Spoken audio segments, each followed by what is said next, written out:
उन माफिया के सामने, उन गुंडों के सामने, उन दंगाइयों के सामने इस समाजवादी पार्टी के नेता, इनके मंत्री और इनका मुख्यमंत्री नाक रगड़ करके उनको दंगों करने की छूट देते थे कि अगर बेटे की सुरक्षा के साथ खिलवाड़ किया तो तय मानिए कि अगले चौराहे पर यमराज टिकट काटने के लिए खड़ा होगा।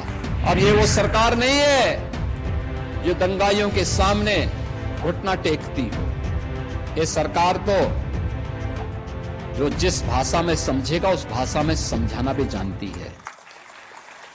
बहनों और भाइयों, जब अच्छी सरकार आती है तो ऐसे ही लोक मंगल की कामना के साथ सबके हित के बारे में सोचती है। 17 के पहले इस प्रदेश में परिवार से ऊपर सोची नहीं थी, केवल अपने परिवार के बारे में सोचता था। सिर्फ ही परिवार के अलावा दूसरों के पास कोई सोच ही नहीं था। घूम फिर करके सब वही चाचा भतीजा और महाभारत के सभी रिश्ते उसमें आते थे और एक ही परिवार के सारे लोग उसमें लाभ लेते थे, लूट लेते थे, डकैती डाल देते थे। उत्साह के उमंग को दंगों की भेंट चढ़ा देते थे, गुंडागर्दी की भेंट चढ़ा देते थे, अव्यवस्था फैलाते थे। किसी भी गरीब को योजना का लाभ नहीं मिल पाता था। नौजवानों की नौकरी में डकैती पड़ती थी। विकास के कार्यों के पैसे में छीना झपटी होती थी। गरीब को इसका लाभ नहीं मिल पाता था। परिणाम क्या होता था? प्रदेश पर्व और त्योहार भी नहीं मना पाता था। प्रदेश के अंदर गरीब तबाह होता था, नौजवान पलायन करता था। हर जिले में इनके द्वारा पाले गए गुंडे अराजकता फैलाते थे, माफियागिरी फैलाते थे और उन माफिया के सामने, उन गुंडों के सामने, उन दंगाइयों के सामने इस समाजवादी पार्टी के नेता, इनके मंत्री और इनका मुख्यमंत्री नाक रगड़ करके उनको दंगों करने की छूट देते थे। डबल इंजन की सरकार आई और भारतीय जनता पार्टी की सरकार ने कहा कि नहीं, परिवारवाद से नहीं, पूरे प्रदेश को परिवार मान करके काम करना होगा। आज देख रहे होंगे कोई भेदभाव नहीं, किसी की जाति नहीं पूछी जाती, किसी का मत और मजहब नहीं पूछा जाता। प्रधानमंत्री जी का मंत्र था सबका साथ और सबका विकास। योजना का लाभ सबको मिल रहा है, भेदभाव किसी के साथ नहीं, सुरक्षा सबको प्राप्त हो रही है। और सरकार की तो पहले से ही घोषणा है कि अगर बेटी की सुरक्षा के साथ खिलवाड़ किया तो तय मानिए कि अगले चौराहे पर यमराज टिकट काटने के लिए खड़ा होगा, छोड़ेगा नहीं। अगर किसी को यमराज से टिकट कटवाना हो तो किसी राह चलती हुई बेटी के साथ छेड़खानी करके दिखा ले। और यह केवल प्रदेश कर सकता, उत्तर प्रदेश सरकार कर सकती है। और ये हमारी वचनबद्धता भी है कि हर बेटी को सुरक्षा देंगे, हर राहगीर को सुरक्षा देंगे, हर व्यापारी को सुरक्षा देंगे, हर नौजवान के हाथ को काम देंगे, हर गरीब को उसका हक देंगे, हर वंचित के साथ सरकार खड़ी होगी, हर दलित के साथ सरकार खड़ी होगी, उसके साथ कोई अन्याय नहीं होने देंगे।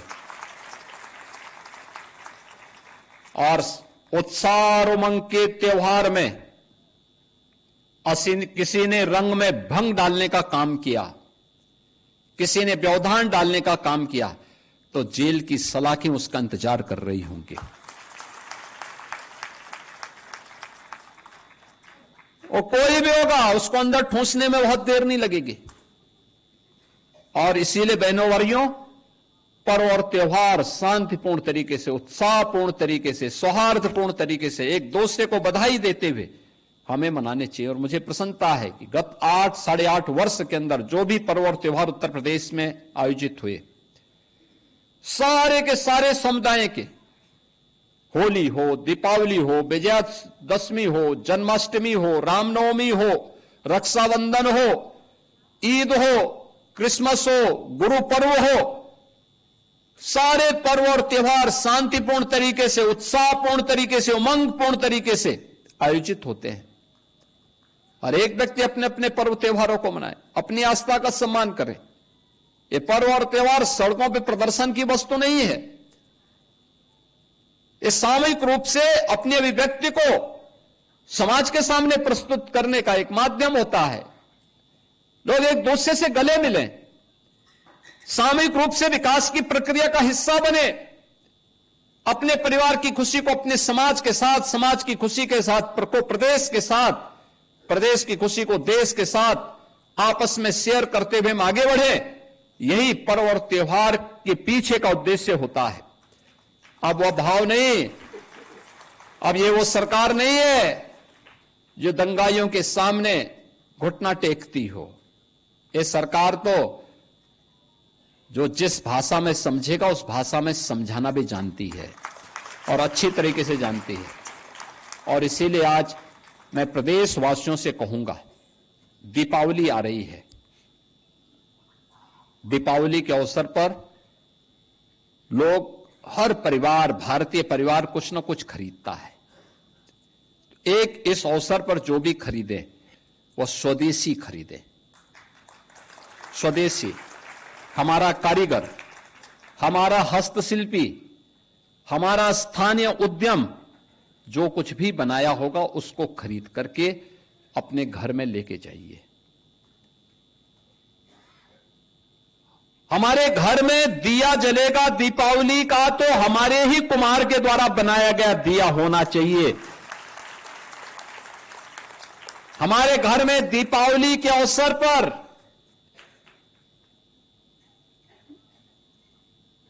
लक्ष्मी गणेश जी की जो मूर्ति बनेगी वह भी हमारे ही कारीगर के द्वारा बनाई जानी चाहिए, कहीं विदेश से नहीं आना चाहिए। वो हम किसी को उपहार भी दे रहे हैं, अपने हित मित्र को, शुभचिंतक को, नातेदार, रिश्तेदार को, वह भी स्वदेशी होना चाहिए। वह भी स्वदेशी होना चाहिए और स्वदेशी ही आपको गिफ्ट भी देना चाहिए किसी भी आयोजन के अवसर पर।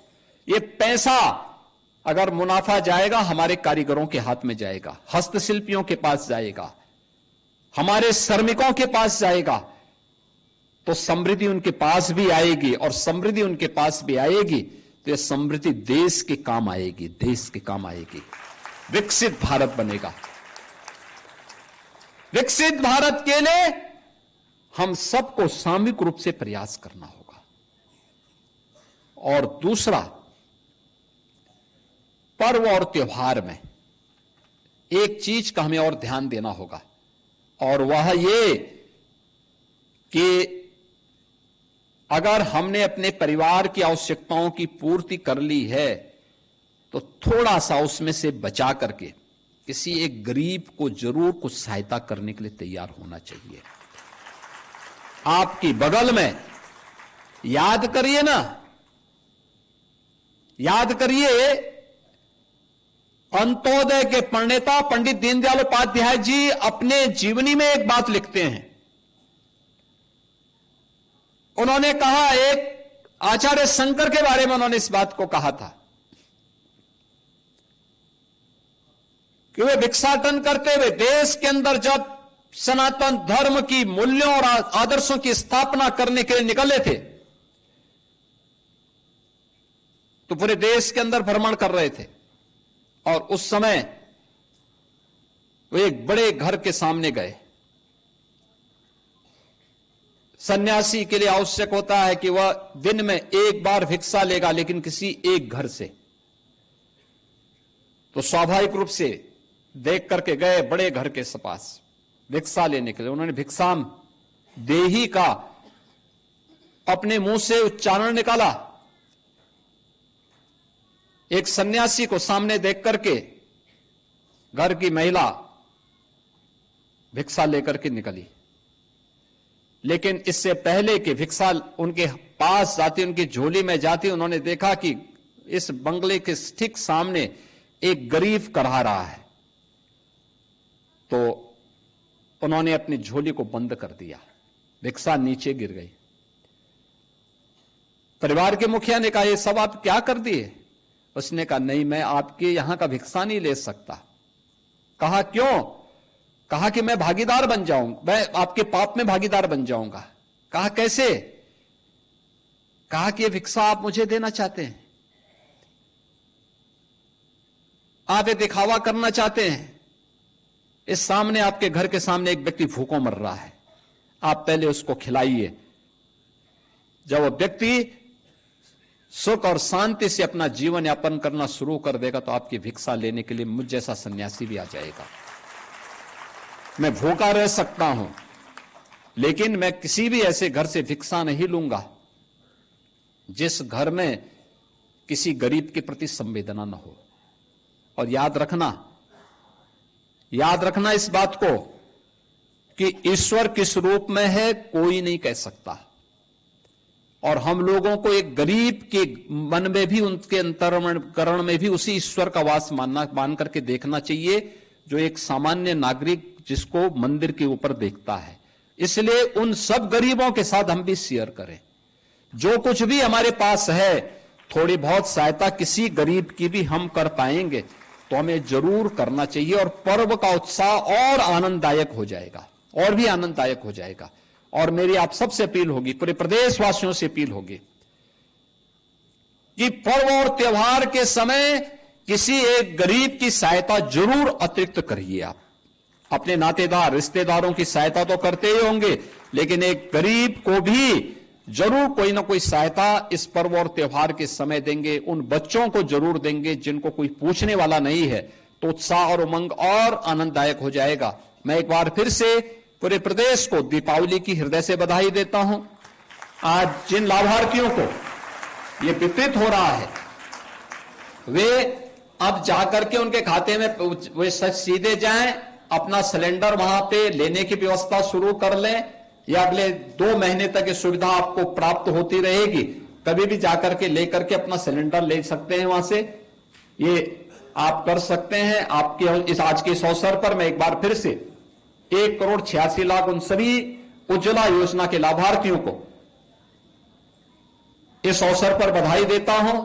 दीपावली की मंगलमय शुभकामनाएं पूरे प्रदेशवासियों को देते हुए वाणी को विराम देता हूं। धन्यवाद। जय हिंद।